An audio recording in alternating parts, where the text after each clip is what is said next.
Clarence Whitaker, 72, shuffles along an Atlanta sidewalk, cane clicking, grocery bags straining his thin arms. Sweat beads under the 90-degree sun. A cruiser screeches up. Officer Derek Holt, smirking, slams Clarence against a lamppost, barking about loitering.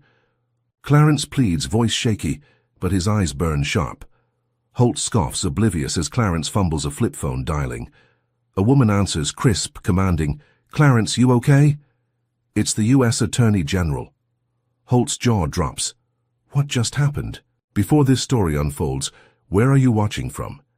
If you stand for justice, hit like and subscribe because tomorrow's episode will leave you speechless.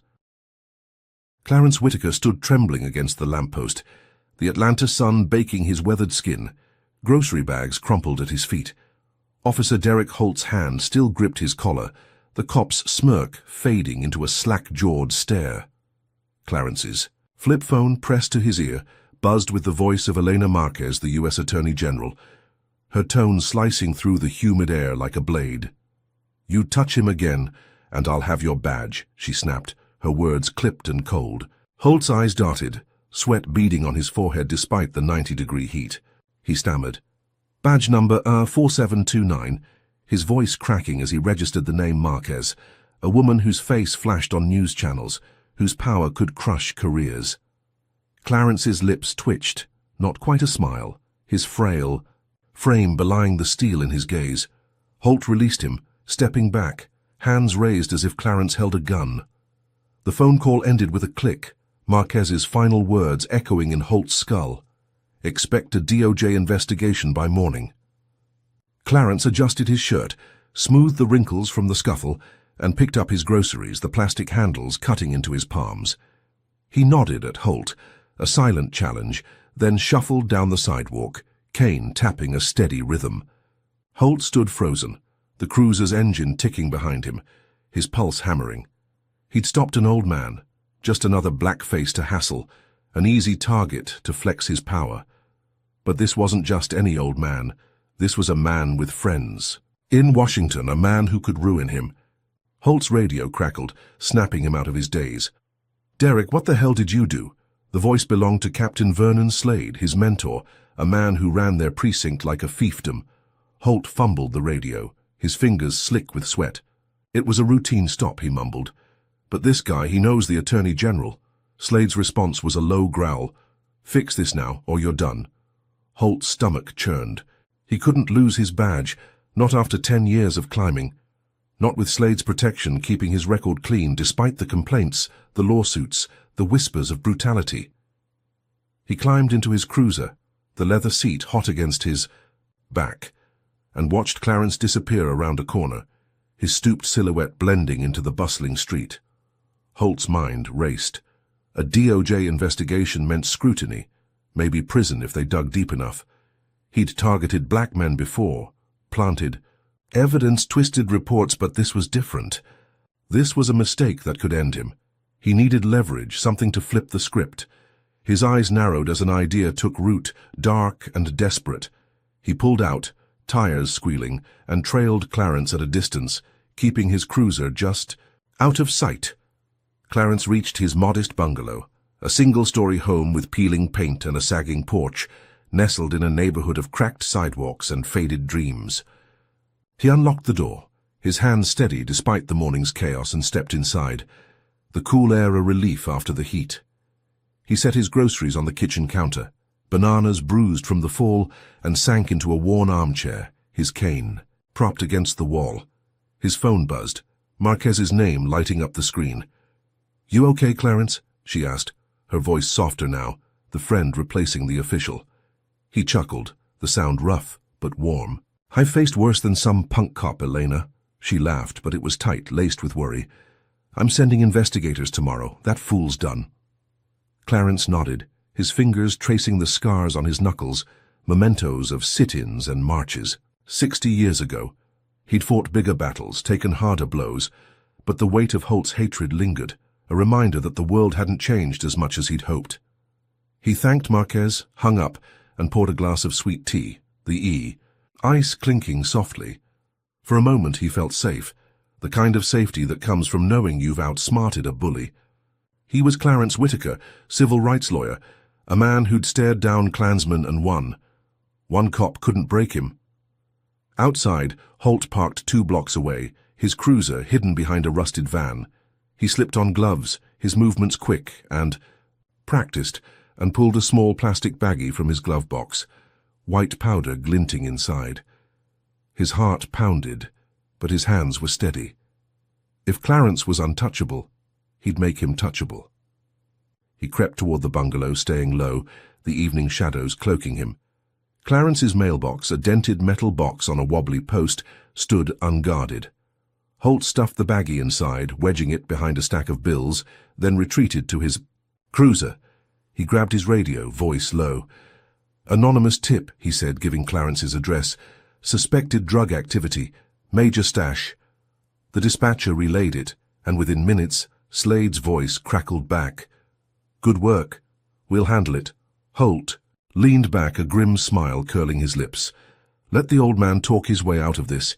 Inside, Clarence sipped his tea, oblivious, flipping through a dog-eared book of poetry. The quiet felt like a victory, a rare moment of peace after decades of fighting. He thought of his granddaughter, Tasha, off at college, and smiled, picturing her graduation. He'd survived another day, another battle. The system might bend, but he'd make it break. His reverie shattered as red and blue lights flooded his windows, painting the walls in frantic pulses. Sirens wailed, closer now, a chorus of menace. Clarence stood, his knees creaking, and peered through the curtains. 3 cruisers screeched. To a halt, officers spilling out, guns drawn, their shouts slicing through the night. "Open the door, Whitaker, we know you're in there." Clarence's heart sank, the tea glass slipping from his hand, shattering on the hardwood. He recognized the setup, the old playbook: plant, raid, ruin. His phone was across the room, too far to reach Marquez. The door rattled under a battering ram, wood splintering. He backed away, his cane forgotten, his mind racing. Holt's face flashed in his memory, that smirk, that panic.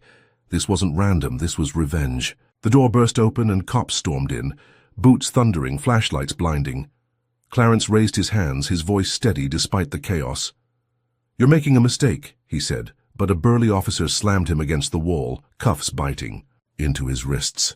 Another ripped open the mailbox, holding up the baggie like a trophy. "Got it," he barked. "You're done, old man." Clarence's eyes narrowed, his fear giving way to fury. He'd seen this before, fought it before, won before. But as they dragged him toward the cruiser, the neighbors watching, whispering, he felt the weight of a new war dawning. Holt, hidden in the shadows, watched it all, his pulse slowing, his gamble paying off. Slade would be proud. But as Clarence's gaze swept the street, locking on Holt's silhouette for a split second, Holt's stomach twisted. Those eyes weren't broken, they were burning. This wasn't over. Clarence Whitaker sat cuffed in his own living room, the splintered front door letting in the humid Atlanta night. Flashlights swept the room, casting jagged shadows on his faded wallpaper. 4 cops loomed over him, their boots grinding broken glass into the hardwood. The burly officer, face like a slab of granite, held up the baggie of white powder, smirking. "Found this in your mailbox, Whitaker," he growled. "Drug dealer, huh?" Clarence's eyes flicked to the baggie, its edges crinkled, stuffed clumsily among his utility bills. His heart thudded, not with fear but with recognition. He'd seen this trick in '62 when cops planted dope on marchers, in '75 when they framed his mentor, in '90 when they targeted his clients. Sloppy work, he thought, almost laughing despite the cuffs biting his wrists. His voice, steady as granite, cut through the chaos. "I'm a retired lawyer," he said. "You think I'd keep drugs in my mailbox?" The officers exchanged glances, one muttering about smartasses. Clarence leaned forward, ignoring the ache in his shoulders. "I demand counsel," he said, "and I know my rights. Article 2, Section 4 of the Georgia Code Evidence Chain of Custody. Test that baggie for prints, you'll find none of mine." The granite-faced cop scoffed, but a flicker of doubt crossed his eyes. Clarence pressed harder, his words sharp, honed from decades in courtrooms.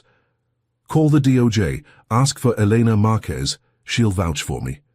The name Marquez hit like a shockwave. The youngest cop, barely 25, fumbled his radio, whispering to the others. "That's the Attorney General, man. We gotta check this." The granite-faced cop snarled, "Shut up, rookie," but his grip on the baggie tightened. Clarence sat back, his frail frame a mask for the fire inside. He'd played their game before and won. The radio crackled, and a voice from dispatch confirmed a DOJ observer was en route. Orders from Washington. The cops' bravado crumbled, their shouts turning to murmurs. The granite-faced one uncuffed Clarence, muttering about pending tests. But his eyes promised trouble. They filed out, leaving the baggie on the coffee table, a taunting reminder. Clarence rubbed his wrists, the red mark stinging, and sank into his armchair, the cushions sagging under his weight. His shattered tea glass glittered on the floor, a casualty of the raid. He closed his eyes, exhaling, the silence heavy but sweet. He dodged the frame-up, just like he'd dodged billy clubs in Selma, just like he'd outsmarted prosecutors in '83. Elena's observer would ensure the baggie tested clean, and Holt's stunt would collapse. For a moment he felt triumphant, the kind of victory that comes from staring down a system built to break you. He pictured his granddaughter, Tasha, safe at college, unaware of the night's chaos. He'd keep it that way, shield her from this ugliness. But as he opened his eyes, the baggie glinted, a warning. Holt wasn't done, neither was the precinct. Clarence's victory was a flicker, fragile as glass. Across town, Derek Holt hunched in his apartment, the blinds drawn, a half-empty beer sweating on the table. His phone buzzed with texts from Captain Vernon Slade, each one a lash. "You screwed this, Derek. Fix it, or I cut you loose." Holt's hands shook, his suspension looming if the DOJ dug into his record. The raid had failed, Clarence walking free, and Slade's scorn burned worse than the humiliation. Holt opened his laptop, his fingers flying over the keys, pulling up a video, editing program. He'd recorded the stop on his body cam, Clarence's frail pleas, the shove against the lamppost. With a few cuts, a dubbed voice and some grainy filters, he turned it into something else. Clarence lunging, shouting threats, a drug lord unmasked. Holt uploaded it to a burner account, titled it Atlanta Dealer Exposed, and sent links to every local news site, every right-wing blog, every cop-hating forum. By morning it was viral, racking up 10,000 views, then 50,000. Comments poured in, vicious and gleeful. "Lock him up, typical thug, old man's faking it."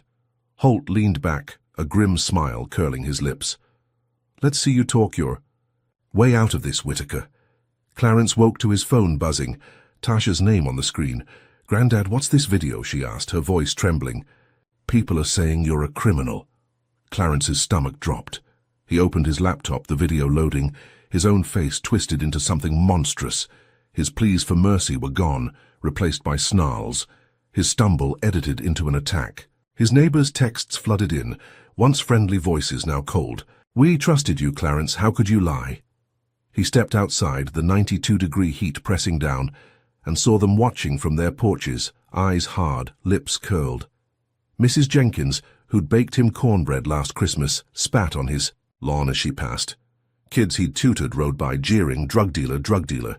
Clarence gripped his cane, his knuckles whitening, the betrayal cutting deeper than Holt's cuffs.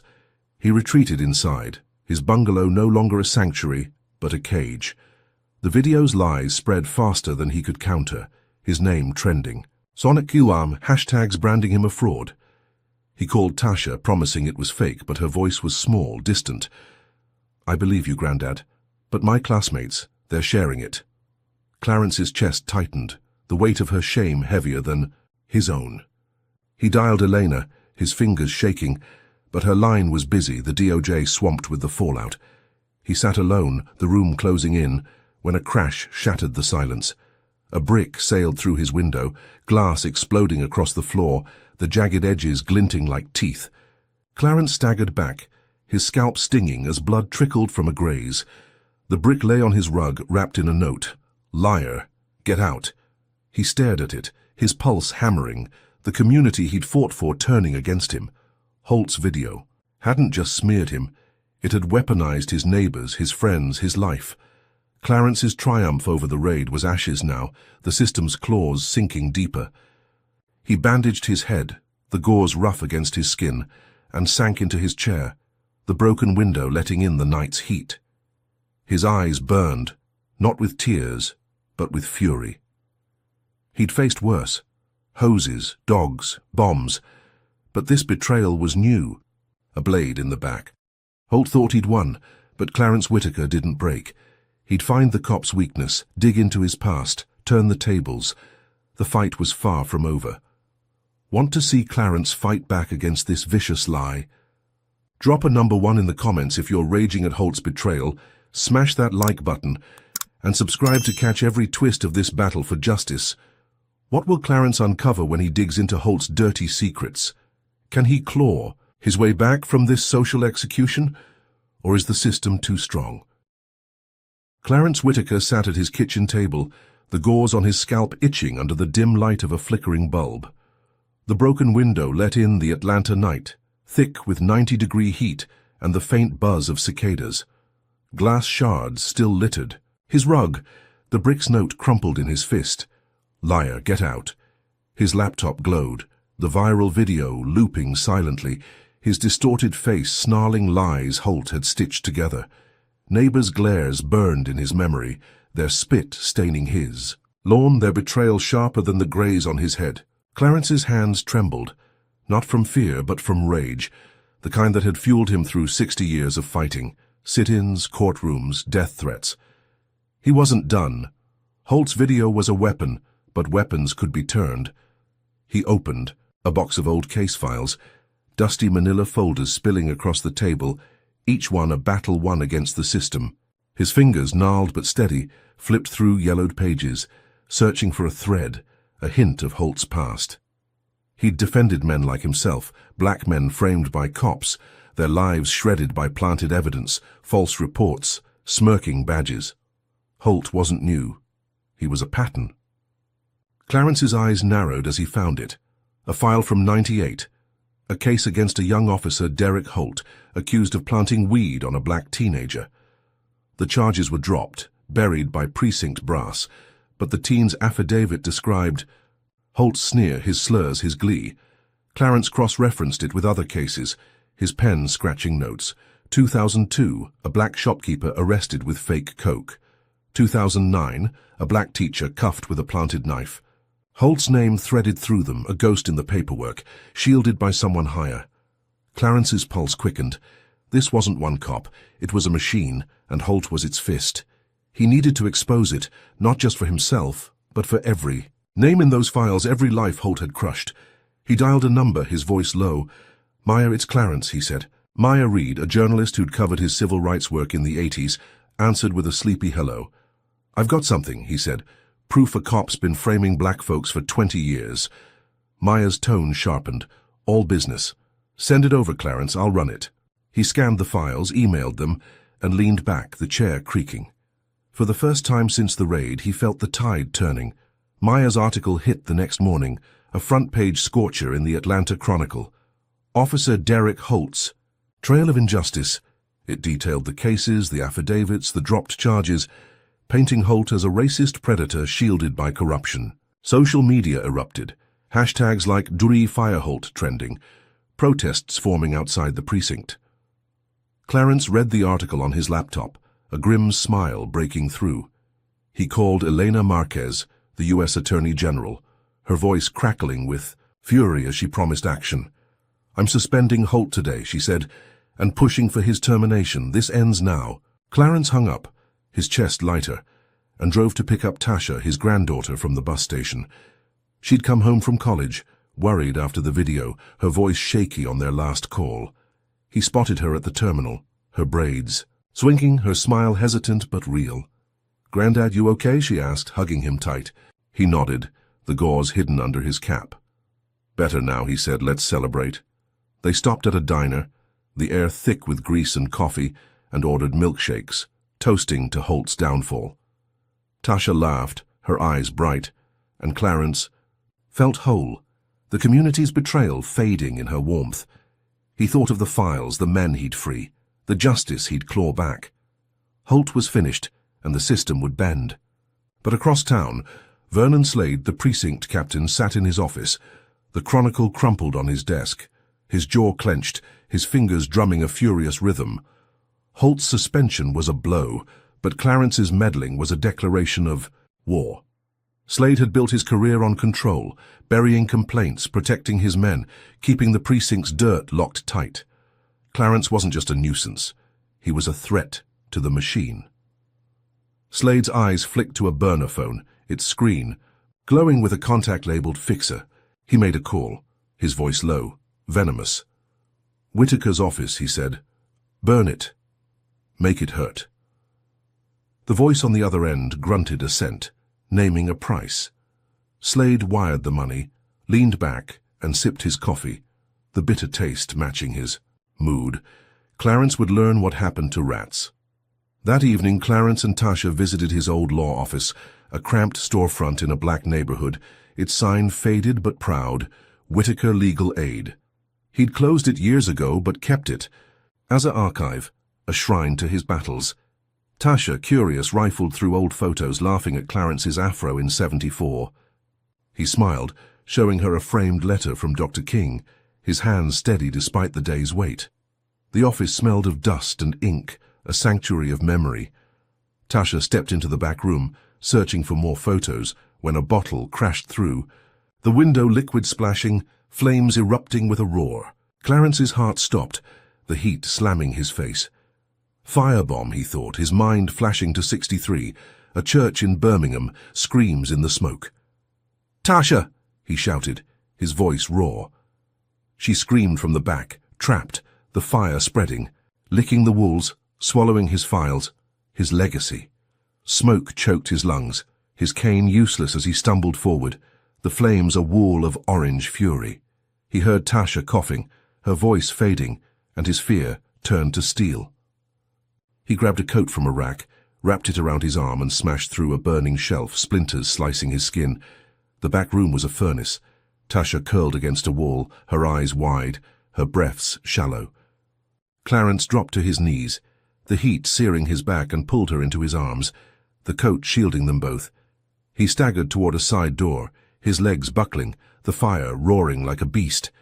The door was locked, the handle scalding. But he kicked it once, twice, until it gave way, spilling them into an alley, coughing, alive. Sirens wailed in the distance, too late, as the office collapsed, flames devouring decades of work, cases, letters, dreams. Clarence held Tasha, her sobs shaking them both, his blood mixing with ash on the pavement. He looked back, the fire's glow reflecting in his eyes, and saw Holt's smirk in his mind, Slade's shadow behind it. This wasn't an accident. This was war. His triumph, Myers' article, Holt's suspension, all of it was dust now, crushed. By a strike he hadn't seen coming. Tasha clung to him, her voice a whisper. "Why do they hate us, Grandad?" Clarence had no answer, only fury, a vow to fight harder, to dig deeper, to burn their machine as they'd burned his past. He'd save Tasha, save himself, save every name in those lost files. But as the fire truck's lights flashed, he felt the weight of a new battle, one that would test him beyond anything he'd faced. Clarence Whitaker clutched Tasha in the alley, their coughs mingling with the acrid smoke billowing from his burning law office. The Atlanta night pressed down, 91 degrees, the air heavy with ash and betrayal. Fire truck sirens wailed, red lights pulsing across the crumbled storefront. But the flames had already devoured everything. Decades of case files, Dr. King's letter, Clarence's legacy. Tasha's sobs shook her small frame. Her braids singed, her eyes red from smoke and fear. "Grandad," she gasped, "why?" Clarence's throat tightened, his own burns stinging under his torn shirt, blood crusting on his knuckles from smashing through the inferno. He had no answer, only the image of Holt's smirk, Slade's shadow looming larger now, a precinct captain who'd rather burn a man's life than lose control. He held Tasha tighter, his frail body a shield against the chaos, and whispered, "We're alive, that's enough for now." Firefighters battled the blaze, their hoses hissing, but the office was gone, a skeleton of charred beams and melted glass. Paramedics wrapped Clarence's burns, their hands gentle but their eyes distant, as if the fire was just another Tuesday. Tasha refused treatment, clinging to Clarence, her fear a weight he felt in his bones. He guided her to his car, the old Seddon's door creaking, and drove to his bungalow. the broken window from the brick still gaping like a wound. Inside, he sat Tasha on the couch, her hands shaking as she sipped water. He bandaged his own burns, the gauze rough against his skin, and checked his phone. A text from Elena Marquez, the U.S. Attorney General, glowed on the screen. "Clarence, I'm coming to Atlanta. Holt's done. I'll make sure of it." Relief washed over him, fragile but real. Elena's power could crush Holt, maybe even reach Slade. He showed Tasha the message, her smile faint but hopeful. "We're gonna win, Grandad," she said, and for a moment Clarence believed it. The next morning news of the firebombing broke, a local station running shaky cell phone footage of Clarence dragging Tasha from the flames. "Hero, Grandpa saves granddaughter." The headline read, and the story went viral, shared across X, racking up 1 million views by noon. Donations poured in, strangers sending $5, $10, $1,000 to rebuild Clarence's office. A crowdfunding page, started by Maya Reed, the journalist, raised $50,000 in hours, comments flooding with support. "Keep fighting, Mr. Whitaker. You're a legend." Clarence watched the numbers climb on his laptop, Tasha leaning. Against him, her burns bandaged now. He felt unstoppable, a warrior reborn, the community's love a balm for their betrayal after Holt's video. Elena arrived that afternoon, her sleek black SUV pulling up to the bungalow, her suit crisp despite the heat. She hugged Clarence, her eyes fierce. "I've got the DOJ on Holt," she said. "He's suspended, and I'm pushing for criminal charges, assault, evidence tampering, the works." Clarence nodded, his cane tapping the floor, his mind racing. "And Slade?" he asked. Elena's jaw tightened. "We're digging," she said. "He's slippery, but we'll get him." They sat at the kitchen table, Tasha listening, and planned the next. Steps, subpoenas, witnesses, a federal probe. Clarence felt the tide turning, the system bending under Elena's weight, his own resilience. He toasted with sweet tea, the ice clinking, and for the first time in days, he laughed, the sound rough, but alive. But across town, Vernon Slade sat in his precinct office, the blinds drawn, the Chronicle's expose on Holt crumpled in his fist. The firebombing hadn't broken Clarence, it had made him a martyr. Slade's burner phone buzzed, the fixer's voice cold. "You owe me double, old man still breathing." Slade's fingers twitched, his coffee cold, untouched. Clarence wasn't just a problem now, he was a symbol, and symbols were dangerous. He needed to crush him, not with flames, but with something sharper, something that cut deeper than fire. He opened his laptop, his hands steady, and typed an email to a contact at a shady PR firm, one that specialized in smears. "Make Whitaker a fraud," he wrote. "Say he faked his civil rights work, staged the fire for cash, everything. Money's no object." The response came fast. "Done." By evening, the rumor hit, a blog post titled "Clarence Whitaker, Hero or Hoax." It claimed he'd fabricated his legal career, forged ties to Dr. King, and set his own office ablaze for the crowdfunding millions. No proof, just insinuations, but it spread like wildfire, amplified by bots, shared by the same accounts that pushed Holt's video. Donors demanded refunds, their comments turning venomous. "Scammer, thief, disgrace." Clarence woke to his phone buzzing. Tasha's voice panicked. "Grandad, they're saying you lied," she said. "They cancelled my scholarship." Clarence's heart sank. He opened his laptop, the blog post glaring, his name trending again now with hashtags like "Dear Fraud Whitaker." He called the college, his voice calm but cracking, and the dean's response was cold. "We can't associate with fraud, Mr. Whitaker. Tasha's out." Clarence hung up, his hands shaking, Tasha's future gutted in a day. He stepped outside, the 93-degree heat suffocating, and saw protesters at his gate, not supporters but enemies, their signs vicious. "Liar, conman, get out." They chanted, their voices a rising tide, and Clarence's neighbors joined in, Mrs. Jenkins among them, her cornbread kindness forgotten. He retreated inside, the bungalow a fortress under siege, when a crash shattered the silence. A Molotov cocktail sailed through the already broken window, flames licking the rug, the bottle's glass glittering like the brick's shards. Clarence grabbed a blanket, smothering the fire, his burns screaming. His clothes singed as he stomped out the last embers. Smoke curled upward, the air thick with gasoline and hate. He sank to the floor, Tasha rushing to his side, her eyes wide with terror. The crowdfunding page was frozen, the donations gone, their hopes snuffed out like the flames. Slade's rumor hadn't just tarnished Clarence, it had erased him, turned his life's work to ash, his granddaughter's dreams to dust. The firebomb was a warning, the Molotov a promise. Slade wouldn't stop. Clarence's triumph, Eleanor's visit, the viral heroism. All of it was a mirage, shattered by a lie that cut deeper than any flame. He gripped Tasha's hand, his voice a low growl. "They think they've broken us," he said, "but I'm not done." He'd fight, dig into Slade's secrets, expose the machine. But as the protesters' chants echoed, he felt the weight of a war he might not win. Is your blood boiling at Slade's ruthless smear? Comment number 1 if you're furious at this betrayal of a hero, hit that like button, and subscribe to see Clarence's next move against a system that won't quit. Will Clarence uncover the truth behind Slade's lies, or has this rumor sealed his fate?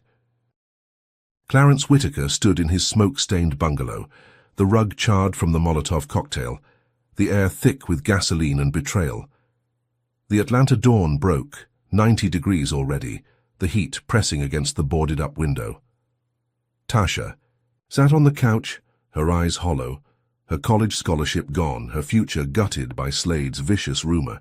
Clarence's burns throbbed under fresh gauze, his cane propped against the wall, but his mind was sharp, honed by decades of fighting a system that never slept. The protesters' chants lingered in his ears, liar, conman, a chorus fueled by lies that had turned his neighbors into enemies. He opened his laptop, the crowdfunding page frozen, donations clawed back, his name trending with venom. Fraud Whitaker. Elena Marquez's last call echoed, her promise to bury Holt. But Slade's shadow loomed larger, a precinct captain who'd burned Clarence's office, smeared his legacy, and now watched from the shadows. Clarence refused to break. He needed leverage, something to crack Slade's machine. Tasha, wiping tears, looked up. "Grandad, what now?" she asked, her voice small but fierce. Clarence gripped her shoulder, his eyes burning. "We dig," he said. "We find their dirt. We fight." She nodded, her tech-savvy hands already reaching for her phone. "I can help," she said. "I know how to search.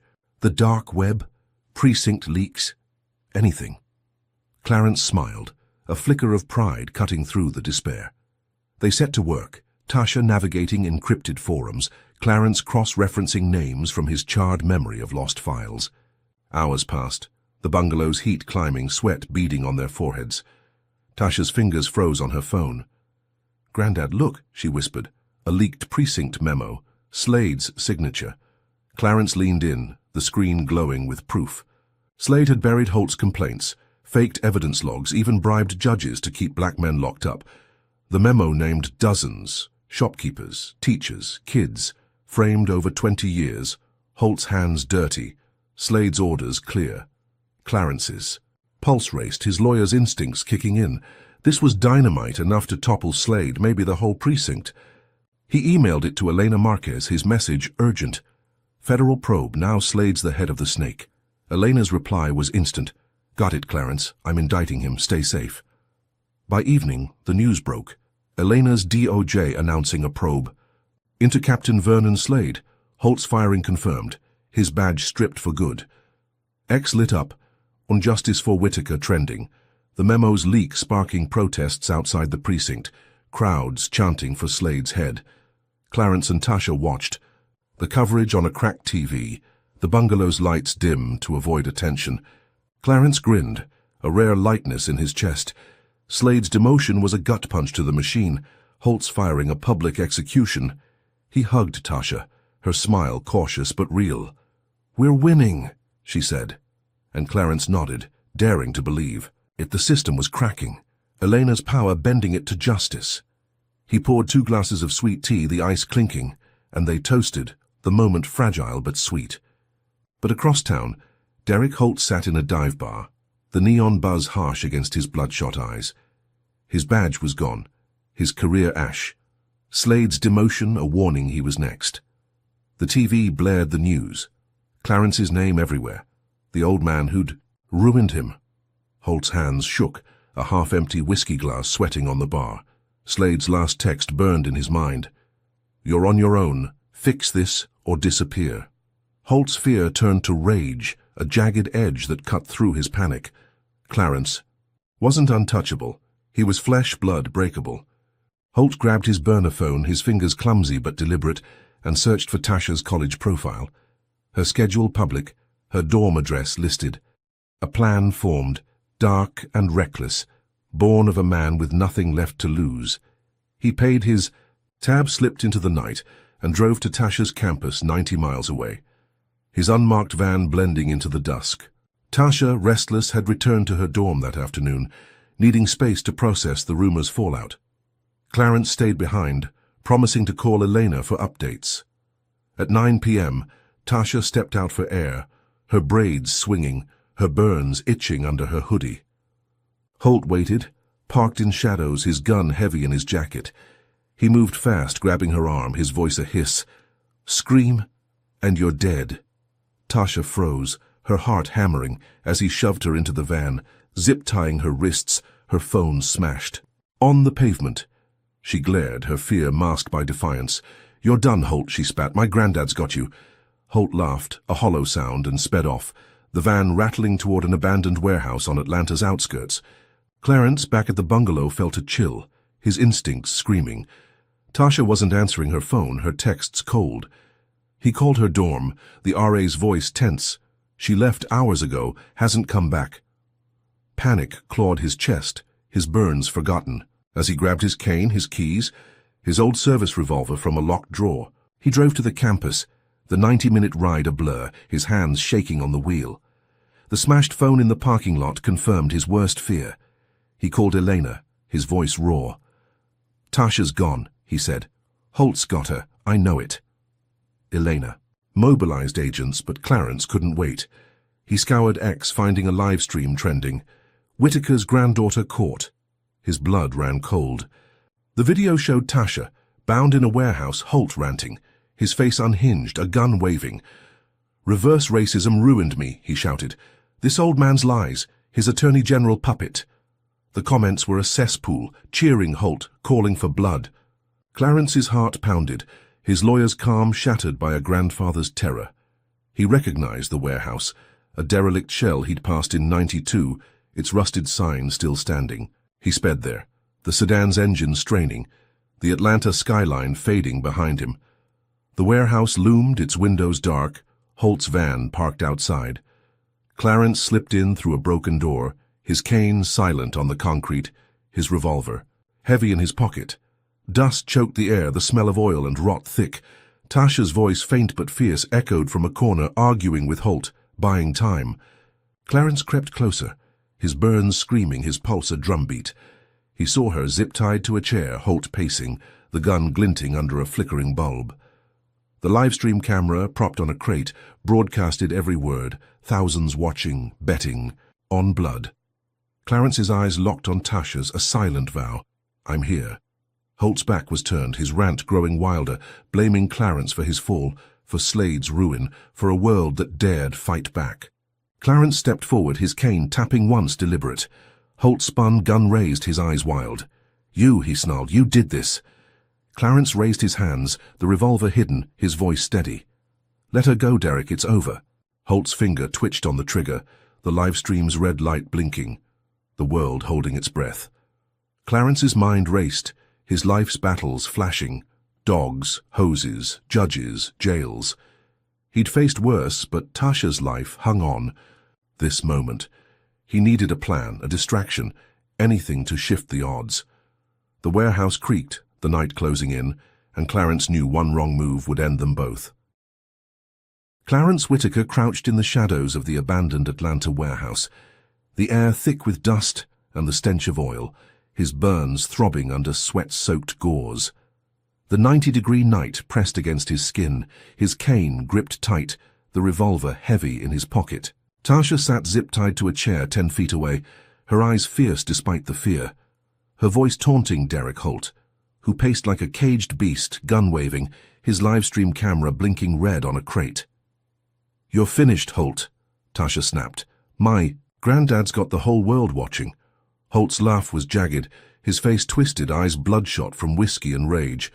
Your granddad's a liar, he spat. Ruined me, my badge, my life, all for some fake racism crap. The live stream's comments scrolled, a torrent of hate cheering him on, demanding blood. Clarence's heart pounded, his lawyer's calm buried under a grandfather's terror. He'd faced Klansmen, judges, bombs, but this was different. Tasha's. Life hung on a split second. He needed to act, to flip the script, to save her before Holt's finger squeezed that trigger. His eyes scanned the warehouse, spotting a rusted pipe on the floor, a pile of crates, a flickering bulb casting jagged shadows. He slipped the revolver into his waistband, too risky with Tasha so close, and palmed a small pocket knife, its blade. Dull but sharp enough. He edged closer, silent, his cane tapping once, deliberate, to draw Holt's attention. Holt spun, gun raised, his voice a snarl. You, old man, you did this. Clarence raised his hands, the knife hidden, his voice steady as stone. Let her go, Derek, it's me you want. Holt's eyes flickered, his grip tightening, but Clarence saw the doubt, the panic of a man who'd lost everything. He stepped forward, slow, deliberate, his words a lifeline. You're on camera, Derek. The world sees you. Put the gun down. You're not a killer. Holt hesitated, the gun dipping, and Clarence flicked the knife to Tasha, its blade glinting as it skidded across the concrete. She caught it, her hands working fast, slicing the zip ties, her movements hidden by the chair's shadow. Holt's rant resumed, oblivious, his back half turned, blaming Clarence Slade the system. Tasha freed herself, her eyes locking with Clarence's, a silent signal. She lunged, slamming a crate into Holt's legs, and Clarence charged, his frail body fueled by fury, tackling Holt to the ground. The gun skidded across the floor, the camera toppling, the live stream a blur of chaos. Tasha grabbed a rope from the crates and they bound Holt's wrists, his curses muffled, as Clarence zip-tied his ankles, his strength waning but enough to hold. Sirens wailed outside. Elena Marquez's DOJ agents storming in, their boots thundering, flashlights blinding. An agent yanked Holt up, cuffing him properly, his face a mask of defeat as the live stream cut off, millions witnessing his fall. Clarence hugged Tasha, her breaths ragged, her burns stinging, but her spirit unbroken. "Grandad, you did it," she whispered, and he nodded, his chest heaving, the warehouse spinning. Elena's voice cut through, sharp but warm. "Clarence, you're safe. He's done." The agents hauled Holt away, his screams echoing, and Clarence felt a flicker of victory, fragile but real. Tasha was alive. Holt was cuffed. Slade's machine was cracking. They stepped into the night, the air cooler now, the stars sharp above the Atlanta skyline. Clarence leaned on Tasha, his cane lost in the chaos, his body screaming for rest. He thought of the memo, Slade's demotion, Holt's firing, the protests. Justice was close, closer than he'd ever dreamed. He drove Tasha home, the bungalows, broken window a reminder of their war, but for now they were safe. He collapsed into his armchair, Tasha curling up beside him, and for a moment he believed it was over. But across town, Vernon Slade sat in his darkened office, the precinct quiet, his demotion official, his power slipping. The TV replayed Holt's arrest, the warehouse takedown trending, Clarence's name, a rallying cry. Slade's fingers clenched. His coffee cold, his burner phone buzzing with a new contact, cleaner. Holt was gone, but Clarence was the root. The old man who'd exposed his machine turned his own men against him. Slade needed a strike, not personal but apocalyptic, something to bury Whitaker forever. He dialed the cleaner, a voice cold as steel. "White supremacists," Slade said. "I've got names, addresses, Whitaker's home, pay them, arm them, make it a massacre." The cleaner named a price, 7 figures, and Slade wired it, his jaw tight. Clarence wanted war. He'd get one. That night, as Clarence slept, his burns bandaged, Tasha safe upstairs, a low rumble woke him, like thunder, but sharper, closer. He stumbled to the window, the boarded-up glass rattling, and saw them. Headlights, dozens, pickup trucks circling, his street. their engines roaring, Confederate flags flapping in the dark. Men spilled out, white supremacists, their faces masked, rifles glinting, their chants slicing the air. "Traitor, liar, you're done, Whitaker." Clarence's blood ran cold, his hand reaching for the revolver, his burns screaming as he moved. Tasha ran downstairs, her eyes wide. "Grandad, what's happening?" she gasped, and he pulled her behind the couch, his voice low. "Stay down. Call Elena, now." Tasha fumbled her phone, her fingers shaking, as the first shot rang out, a bullet shattering, the boarded window glass raining across the floor. Clarence barricaded the door with a bookshelf, his strength fading, his heart hammering. The mob's chants grew louder, their boots stomping, another shot tearing through the wall, splintering wood inches from Tasha's head. Clarence gripped the revolver, his lawyer's mind useless against this army, his grandfather's heart roaring to protect her. He fired a warning shot through the window, the recoil jarring his burns, and the mob roared back, their rifles answering, bullets chewing the bungalow's walls. Clarence's victory, Holt's arrest, the live stream's justice. It was ash now, drowned in Slade's final savage retaliation. He held Tasha close, her breaths fast, his own slowing, and knew this was no random hate. This was Slade, unbowed, striking from the shadows, his machine alive and hungry. The sirens were distant, too far, and Clarence whispered a prayer, not for himself but for Tasha, for the fight he might not finish. Are you stunned by Slade's ruthless escalation? Comment number 1 if you're raging at this mob's hatred. Smash that like button and subscribe to see Clarence's next stand against a system that won't quit. Can Clarence and Tasha survive this armed siege, or has Slade's final blow sealed their fate? Clarence Whitaker crouched behind the couch in his bullet-riddled bungalow, Tasha's trembling hand gripping his. The Atlanta night alive with the roar of a white supremacist mob. Gunfire tore through the walls, splinters flying, the 90-degree heat mixing with the stink of gunpowder and fear. Confederate flags waved outside, pickup trucks idling, their headlights blinding through the shattered window. The mob's chants pounded like a pulse. "Traitor, liar, you're done, Whitaker." Clarence's revolver was heavy in his hand, his burns screaming under sweat-soaked gauze, his frail body pushed beyond its limits. Tasha, her eyes wide, fumbled her phone, dialing Elena Marquez, the U.S. Attorney General, her voice a whisper. "They're shooting, Elena, they're everywhere."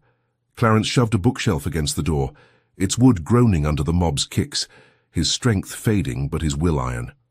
He fired another warning shot, the recoil jarring his bones, and the mob answered with a volley.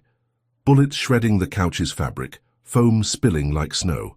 Tasha ducked, a scream caught in her throat, as Clarence pulled her lower, his heart hammering.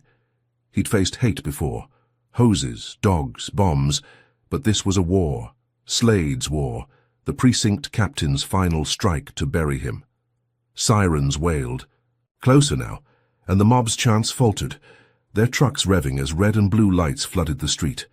Elena's DOJ agents stormed in, megaphones barking, disperse or be arrested, their rifles trained on the masked men. The supremacists scattered, tires screeching, leaving shell casings and broken glass. Clarence exhaled, his revolver clattering to the floor, Tasha's sobs breaking the silence. Agents breached the door, their flashlights sweeping, one kneeling beside Clarence. "You okay, Mr. Whitaker?" he asked, and Clarence nodded, his voice hoarse.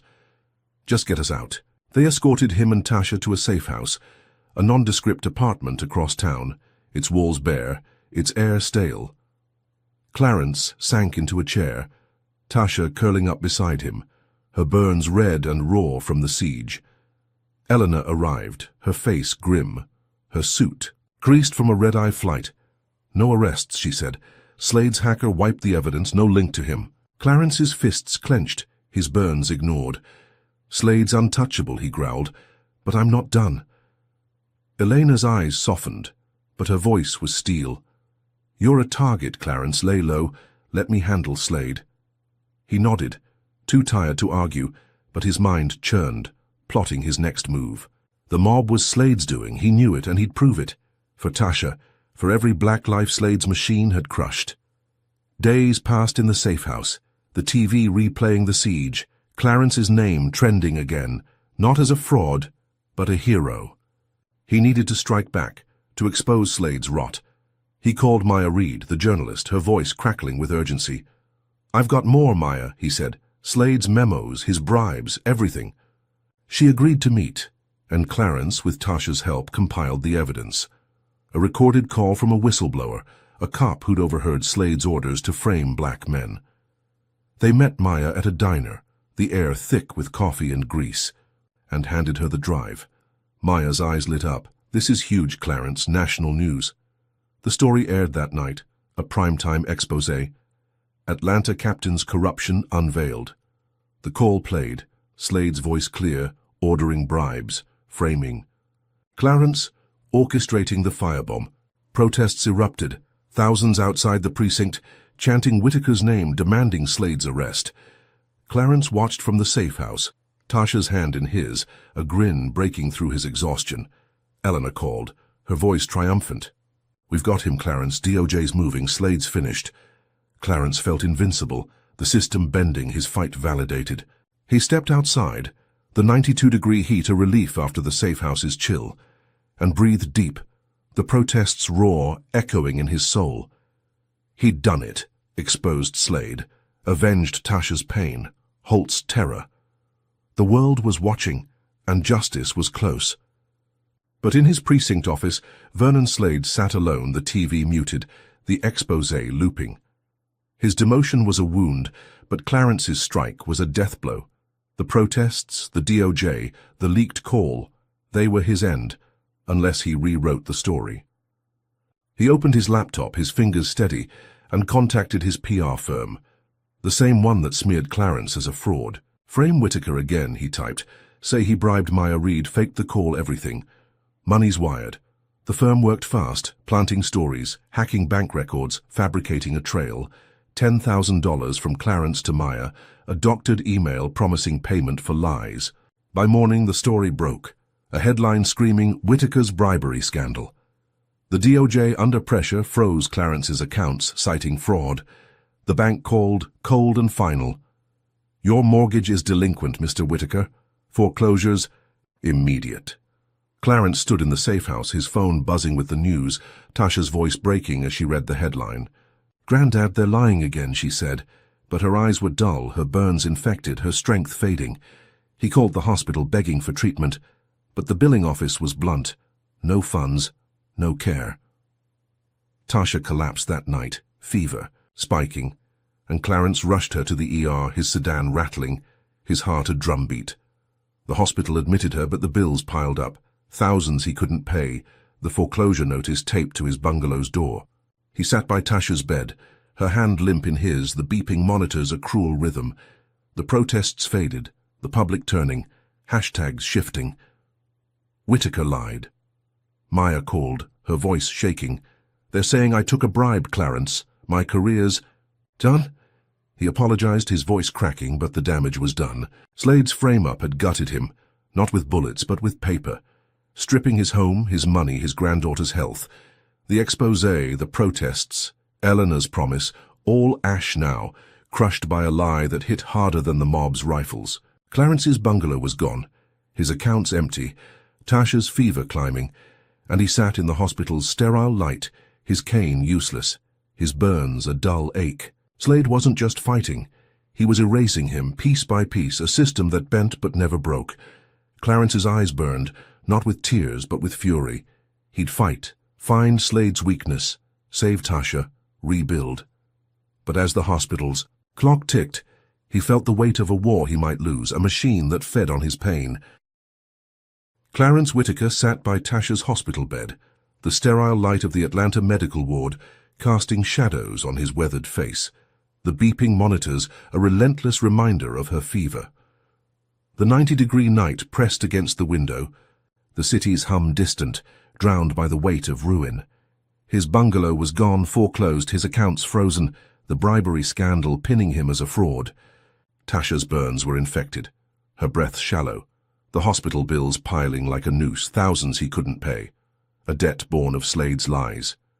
The TV in the corner replayed the headline, "Whitaker's bribery exposed," the public's, Cheers for his heroism, now jeers. Hashtags branding him a liar. Clarence gripped Tasha's limp hand, his burns aching under fresh gauze, his cane propped against the wall. He'd lost everything. His home, his legacy, his community. But Tasha's life was the line he wouldn't let Slade cross. Vernon Slade, the precinct captain, had orchestrated this. His frame-up a surgical strike, colder than the mob's bullets, sharper than Holt's gun. Clarence's eyes burned, not with despair, but with defiance. He'd fought worse in 62, faced dogs in 70, outsmarted judges in 83. Slade wasn't invincible. He was a man, and men had weaknesses. Clarence needed an edge, someone inside the machine, someone who hated Slade as much as he did. His phone buzzed, a text from an unknown number. "Meet me. I know Slade's dirt." Clarence's pulse quickened, suspicion warring with hope. He kissed Tasha's forehead, her skin hot, and whispered, "I'll be back, baby." He slipped out, the hospital's halls cold, his sedan waiting in the lot, its engine coughing as he drove to a dive bar on the city's edge, the neon sign flickering in the dark. Inside, the air was thick with smoke and regret. The jukebox, whining a blues tune. A man sat in the corner, 30s, black, his eyes sharp, his police uniform traded for a hoodie. "Jamal Carter," he said, extending a hand. "I'm a cop, but I'm done with Slade's game." Clarence sat, his cane tapping the floor, his lawyer's instincts sizing Jamal up. "Why help me?" he asked, voice low. Jamal's jaw tightened. Slade framed. "My brother," he said, 5 years in prison, planted dope, same as you. I've got proof, memos, texts, his ties to supremacists." Clarence leaned in, the bar's noise fading. "Show me," he said, and Jamal slid a USB drive across the table, its weight heavy with promise. Back at the hospital, Clarence and Tasha, now awake but weak, plugged the drive into her laptop. The files were a goldmine. Internal memos, Slade's. Orders to arm hate groups, his payoffs to judges, his protection of Holt's crimes. One text stood out, Slade to a supremacist leader. "Whitaker's a problem. Eliminate him." Clarence's blood ran cold, but his resolve hardened. He emailed the IB files to Elena Marquez, the U.S. Attorney General. His message urgent. "Indict Slade, now he's a terrorist."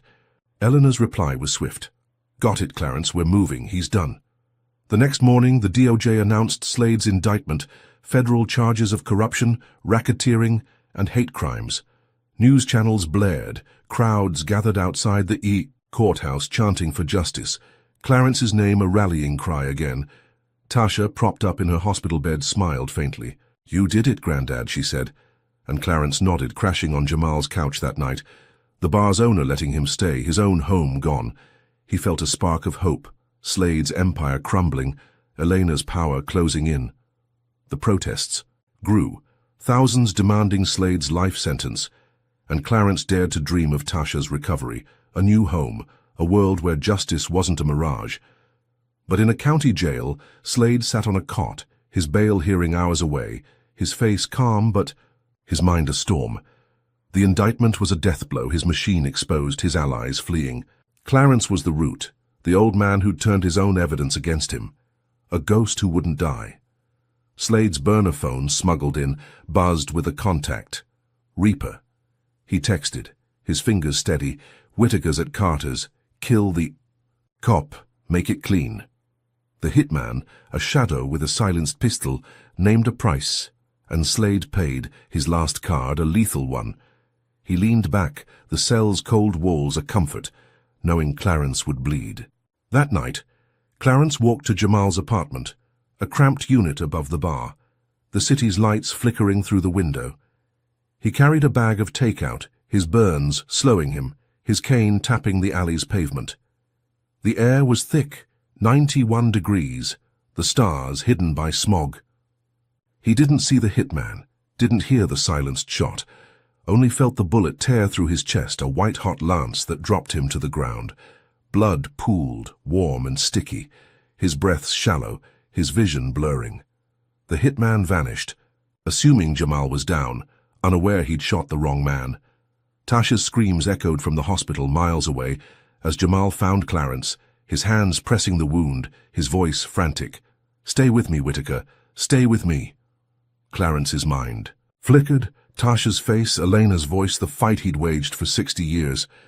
He'd exposed Slade, won the crowd, but this bullet was Slade's answer, a strike he hadn't seen. His blood stained the pavement, his cane rolling into the gutter, and he fought to breathe, to live, to finish what he'd started. Tasha's call reached Elena, her sobs breaking through, and the Attorney General mobilized agents.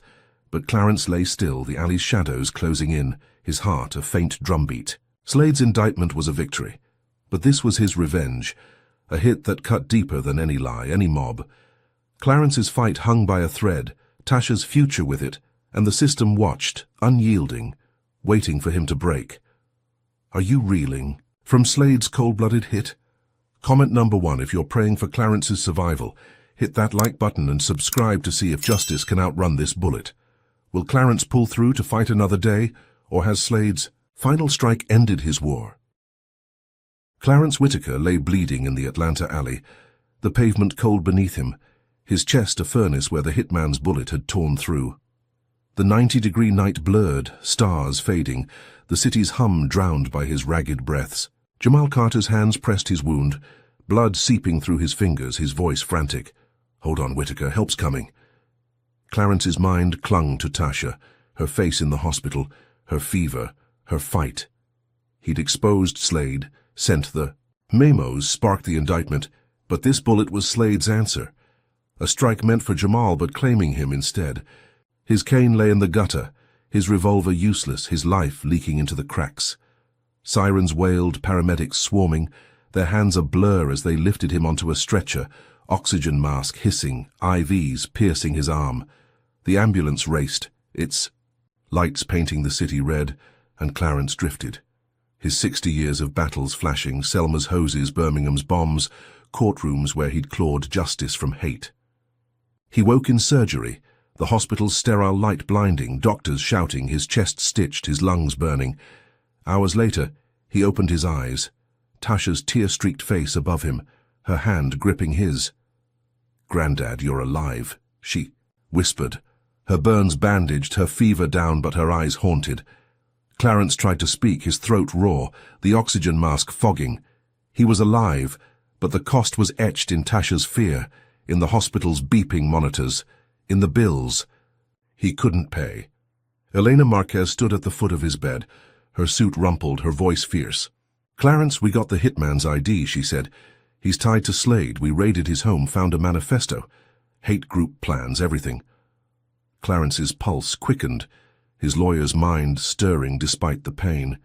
He croaked, "Get him, Elena. Hen this." She nodded, her eyes steel. "Slade's trial's set. He's done, I swear it." Clarence managed a weak smile, his burns and bullet wound a dull roar. He'd leaked the hitman's name from his hospital bed, a desperate move, and it had worked. Slade's empire was crumbling, the feds closing in. The TV in the corner blared, news of the raid trending.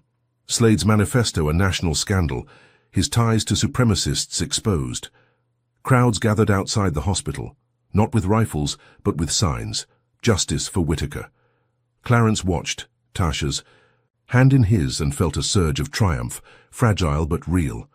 He'd survived, exposed Slade's heart, and the world was listening.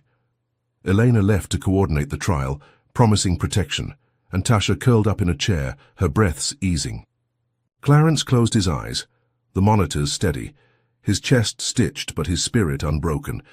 He pictured Slade in cuffs, the precinct gutted, Tasha safe, a new home, a new fight. The hospital's hum was a lullaby, and for a moment he believed. Justice was close, closer than ever, but in a jail cell Vernon Slade sat on a cot, his bail granted, his trial looming. The TV replayed the raid, his manifesto a noose, but his face was calm, his mind a blade. Clarence's survival was a mockery. The old man's leaks a death sentence for his machine. Slade had one move left, one last card to burn everything down. He contacted his mole, a DOJ agent he'd bought years ago, her loyalty secured with cash and fear. "Plant a bomb," he texted. "Whitaker's hospital room, make it look random." The mole, cold as ice, named a price, and Slade paid, his last dollars, fueling his final revenge. The mole moved fast, slipping into the hospital's basement. her DOJ badge a free pass, her hands steady as she wired a device, plastic explosives, a timer, enough to level a wing. She placed it in a vent below Clarence's room. The timer set for midnight and vanished, her tracks clean. Clarence slept, unaware, the monitors beeping, Tasha dozing beside him. The hospital bustled, nurses checking charts, patients snoring, the night deceptively calm. At 11:59 a low hum vibrated the walls, unnoticed, unremarkable. At midnight the bomb detonated, a thunderclap that shook the building, the floor erupting, concrete crumbling, steel twisting. Clarence's bed lurched, the ceiling collapsing, rubble burying him, the oxygen mask cracking, its hiss silenced. Tasha screamed, thrown against the wall, her chair splintering, her burns tearing open. The room was chaos, dust choking the air, alarms blaring, lights flickering. Clarence lay trapped, a slab of concrete pinning his legs, his chest wound bleeding anew, his breaths shallow in the dark. Pain seared his body, his burns raw, his bullet scar a fire, but his mind clung to Tasha, to the fight. He heard her coughing, her voice faint. "Grandad, where are you?" He tried to move, his hands clawing at the rubble, his strength gone, his lungs burning. The hospital shook again, aftershocks rattling, pipes bursting, water spraying. Nurses shouted. Patients cried. The wing a war zone. Clarence's fingers found a rebar, his grip weak but desperate, and he pulled, his body screaming, his will aflame. He couldn't die here, not after 60 years, not with Tasha trapped, not with Slade laughing. Helena's agents were miles away, the raid's triumph a distant memory, and Clarence knew this was no accident. Slade's hand was in this, his mole a ghost, his hate a bomb that tore through flesh and hope. The monitors were dead, the room, a tomb, and Clarence's victory. The hitman's leak, Slade's raid, the crowds was ash now, buried under rubble that crushed his body, his dreams, his fight. He whispered Tasha's name, his voice lost in the chaos, and fought to breathe, to live, to claw his way out. The hospital groaned, the night endless, and Clarence's heart beat, faint but stubborn, a drum against the dark. Clarence Whitaker lay trapped beneath the hospital rubble, the air thick with dust and the acrid sting of smoke, his legs pinned by a concrete slab, his chest wound bleeding through torn stitches. The Atlanta night was a distant hum, 90 degrees, the hospital's bombed wing a chaos of shattered glass and twisted steel. His oxygen mask lay cracked beside him, useless, his burns screaming, his breaths shallow gasps. Tasha's voice, faint and frantic, cut through the dark. "Grandad, hold on." Clarence's heart pounded, her fear a lifeline pulling him from the edge. He clawed at the rubble, his fingers raw, nails splitting, the rebar he gripped bending under, his weight. Pain seared his body, his bullet scar afire, but he moved inch by inch, his will a blade against despair. A nurse lay nearby, her leg trapped, her moans fading. Clarence reached her, his hands trembling, and shoved a broken beam aside, freeing her. She gasped, her eyes wide, and he rasped, "Go, get help." She crawled away, her scrubs torn, and Clarence turned back to Tasha, her coughs closer now, her silhouette barely visible through the dust. He dragged himself forward, the slab shifting, his legs numb but free, his body screaming as he reached her. She was pinned under a collapsed wall, her burns bleeding, her eyes fierce despite the pain. He lifted a chunk of drywall, his strength fading, and pulled her free, their arms locking, their breaths sinking. The hospital groaned, aftershocks rattling, water spraying from burst pipes, but they stumbled toward a stairwell, the nurses' shouts guiding them. Firefighters breached the wing, their axes hacking through debris, their flashlights finding Clarence and Tasha. They were lifted out, oxygen masks pressed to their faces, the night air a shock after the tomb. Paramedics swarmed, bandaging Tasha's burns, stabilizing Clarence's chest, his pulse weak but stubborn. The bombing was national news, trending on X, hashtags like Whitaker, attacked surging, the public's fury reigniting. Crowds gathered, not with rifles but with candles, their chants demanding Slade's blood, the hospital attack a line crossed. Clarence, wheeled into a new ward, his body a map of scars, watched the TV. Tasha's hand in his. Elena Marquez arrived. Her face ashen, her voice shaking. "Clarence, we got the mole," she said. "DOJ agent, Slade's payroll. She planted the bomb." Clarence's eyes narrowed, his voice a growl. "Get him, Elena, finish it." She nodded, her jaw tight. The mole's confession exposed Slade's network, his manifesto tied to national hate groups, his trial a death sentence. Eleanor's agents were closing in, the indictment airtight. Clarence felt a spark of triumph, his survival a middle finger to Slade, the crowds a roar he'd earned. He spoke at a rally from his hospital bed, a camera crew streaming live, his voice hoarse but commanding. "I fought 60 years, he said, and I'm not done. Slade's a symptom. The system's the disease. Keep fighting." The crowd erupted, thousands strong, their signs reading Whitaker Lives, their voices shaking the city. Tasha, bandaged beside him, smiled, her fever gone, her spirit unbroken.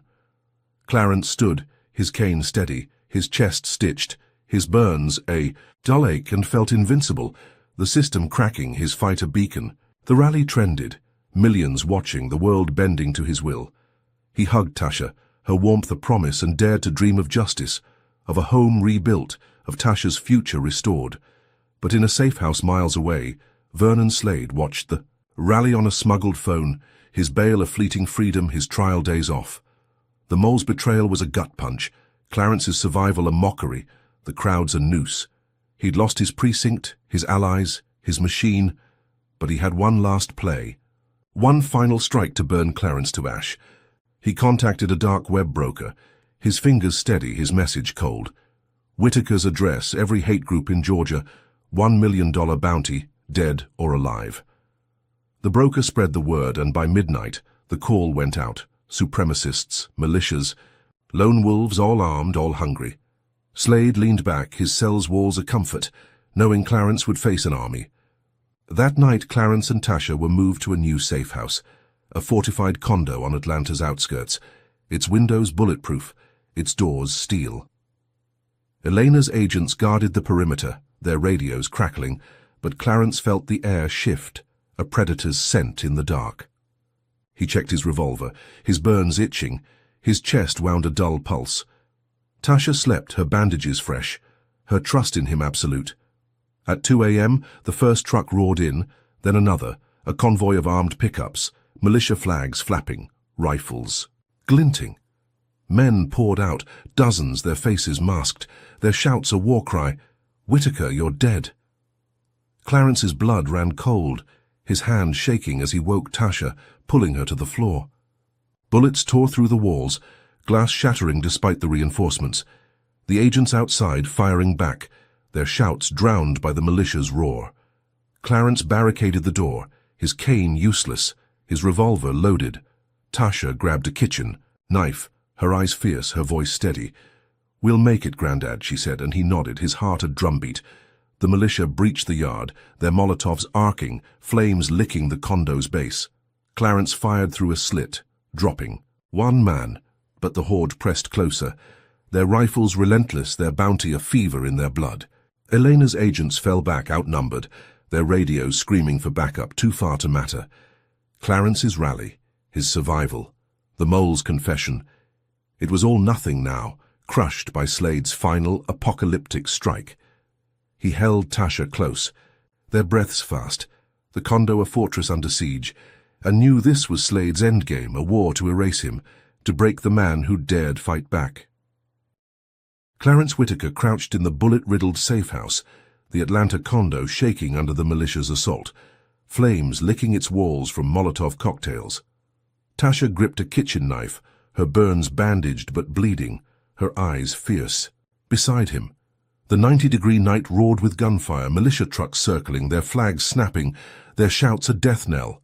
"Whitaker, you're dead." Clarence's revolver was hot in his hand, his chest wound throbbing, his burns a searing pulse. Elena Marquez's agents fought outside, their rifles cracking, but they were outnumbered, their radios screaming for backup that wouldn't come. The militia, fueled by Slade's million-dollar bounty, pressed closer, their bullets chewing through steel doors, their boots stomping the yard. Clarence fired through a shattered window, dropping a masked man, but the horde was endless, dozens, Strong, their rifles relentless. Tasha ducked as a bullet grazed the wall, her knife flashing, her voice steady. "Grandad, we can't stay," she said, and Clarence nodded, his lawyer's mind racing, his grandfather's heart roaring. He grabbed a backpack stuffed with water, his revolver and Tasha's phone, and pulled her toward a back exit, the agents' shouts covering their escape. They slipped into an alley, the condo's flames lighting the sky, and ran, Clarence's legs buckling, his cane long gone, Tasha half dragging him. An agent's SUV idled nearby, keys inside, and Clarence hotwired it, the engine roaring as they sped out of Atlanta, the militia's trucks in pursuit, their headlights glaring. He drove north, the city fading, the road twisting into rural Georgia. 90 miles of dark pines and empty fields. Tasha's phone buzzed, Elena's voice crackling. "Clarence, where are you?" she asked. "We're sending choppers, hold on." Clarence rasped, "Find us, Elena, they're everywhere," and hung up. His eyes on the rear view, the militia's lights closing in. He veered off-road, the SUV bouncing, and found a derelict cabin, its wood rotting, its windows boarded, a hideout from his activist days in '72. They abandoned the SUV, crawling inside, the air thick with mold and dust. Clarence barricaded the door with a rusted fridge, his hands shaking, his chest wound, leaking blood.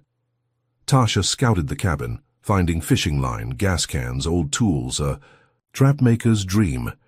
Clarence rigged tripwires at the entrances, tying them to cans filled with nails, his fingers steady despite the pain. He poured gas trails around the perimeter, a last resort. His lawyer's precision turned guerrilla. Tasha set up a lookout, her knife ready, her burns ignored. The militia arrived, their trucks roaring, their shouts echoing through the pines. Clarence lit a match, tossing it on a gas trail, flames erupting, slowing the first wave. Tripwires snapped, cans exploding, men screaming as nails tore flesh. Tasha fired Clarence's revolver, her aim wild but enough to scatter, and Clarence reloaded, his hands slick with sweat, his body screaming. The militia regrouped, their rifles precise now, bullets splintering the cabin's walls, glass raining. Clarence and Tasha ducked, their breaths fast, the cabin a fortress crumbling. Elena's choppers hummed in the distance, their searchlights faint. And Clarence prayed they'd make it, his strength fading, his vision blurring. The militia breached the yard, their numbers thinned but relentless, their bounty a fever. An agent's voice crackled on Tasha's phone. "We're close, hold on." And Clarence fired again, dropping another man, his revolver clicking empty. The choppers roared overhead, DOJ agents rappelling down, their rifles blazing, the militia scattering. Under the onslaught, agents stormed the cabin, arresting survivors, their cuffs snapping, their shouts drowning the night. Clarence collapsed, Tasha catching him, her knife clattering, her eyes wide. The agents secured the area, Slade's network. Exposed. His manifesto linked to national hate groups, his empire dust. Clarence leaned against Tasha, his chest heaving, his burns a dull roar, and felt relief, a fragile tide washing over him. The militia was routed, Elena's agents victorious, Slade's trial a guillotine waiting. He hugged Tasha, her warmth, a lifeline, and thought it was over. His 60 years of fighting rewarded, Tasha safe, justice close. They were moved to a new safe house, a rural cabin miles away, its walls sturdy, its air cool.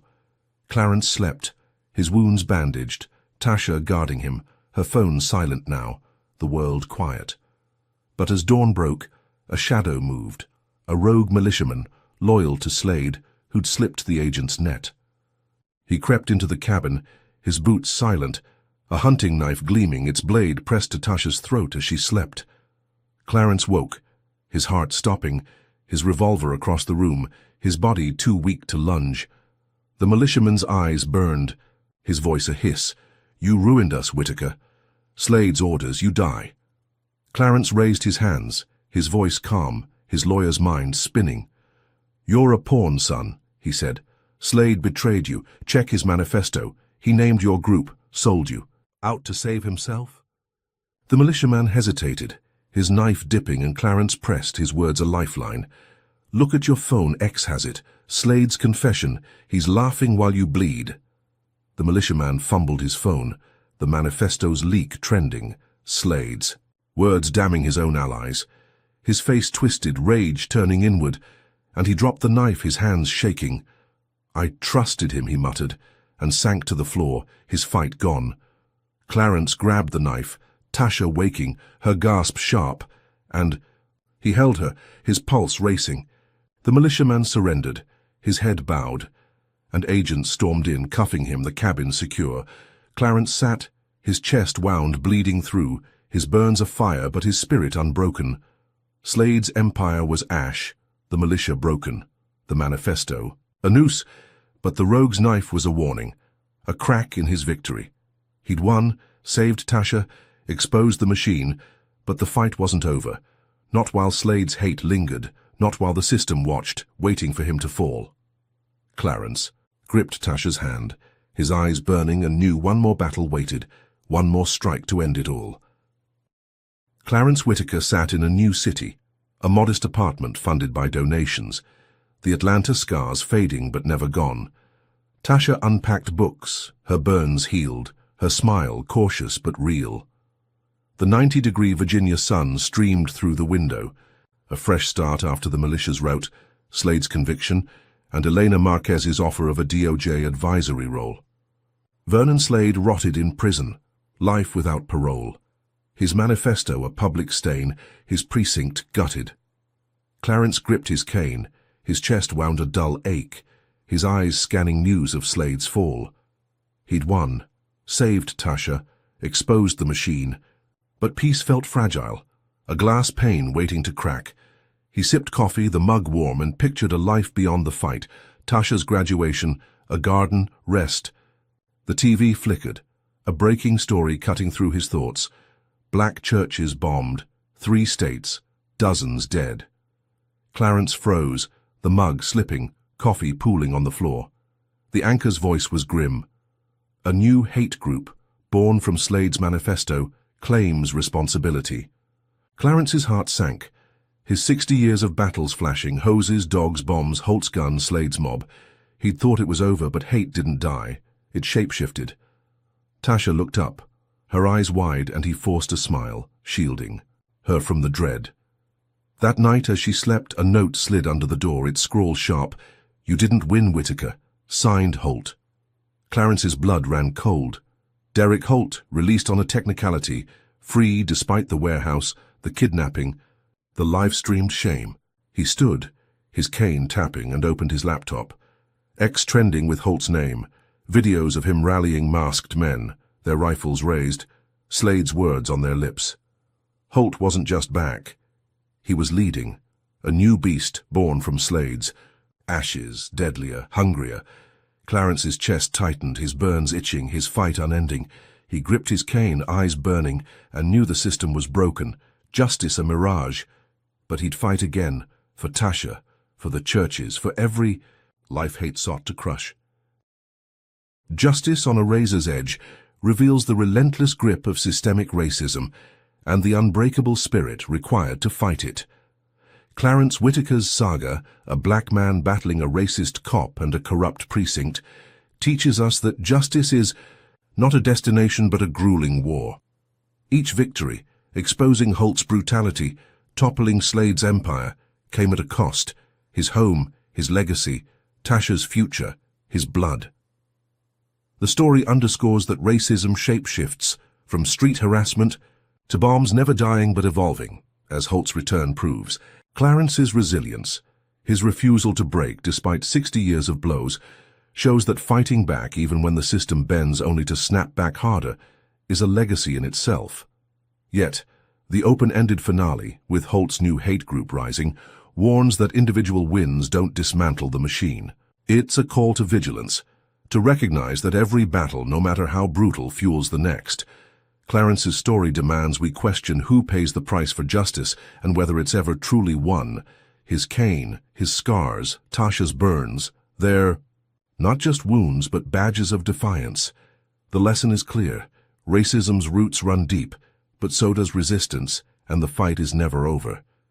Comment below, what would you do if faced with Clarence's war against a racist system? Like, subscribe, and share to honor his fight. Thank you for joining this journey. May you find strength to stand against injustice.